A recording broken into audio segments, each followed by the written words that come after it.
Hello అండి. ఏంటి ఇంత కరివేపాకు అని అనుకుంటున్నారా? రండి వీడియోలోకి వెళ్ళిపోదాం. ఏం చేస్తారో చూద్దాం. ఈ కరివేపాకు అంతాను దూసేసి మొత్తం కడిగేసి 2-3 సార్లు కడిగి ఆరబెట్టి మొత్తం చూసారా ఎంత కరివేపాకో. అది స్వీడన్లో వీళ్ళకి దొరకదు కదండి కరివేపాకు. ఇండియన్ స్టోర్లో అప్పుడప్పుడు వస్తుంది. అందుకని మా అమ్మాయి వెళ్ళిపోతుంది కదండి స్వీడన్, అందుకని చెప్పేసానని ఇవన్నీ కరివేపాకు తీసుకొచ్చి ఇలాగ పొయ్యి మీద పెట్టి వేయిస్తామండి బాగాను. ఇంకా పెళపెళమని అనేటంత వరకు వేయిస్తూనే ఉండాలి.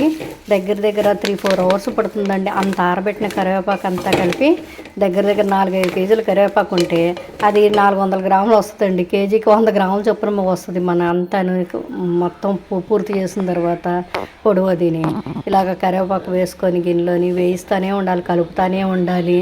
చేతులు నొప్పి పెడతా ఉంటాయి. చాలా టైం తీసుకుంటుందండి వేగడానికి. అది కూడాను సిమ్లో పెట్టుకొని వేయించాలి. ఎట్టి పరిస్థితుల్లో హైలో పెట్టకూడదు.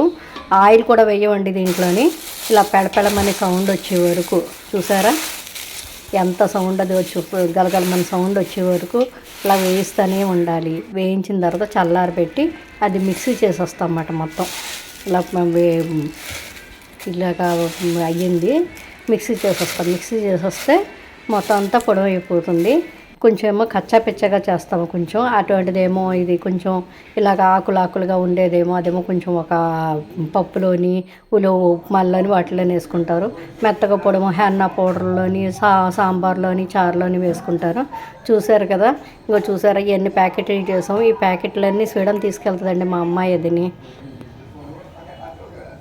450 గ్రాములు వచ్చిందండి మొత్తం. Thank you.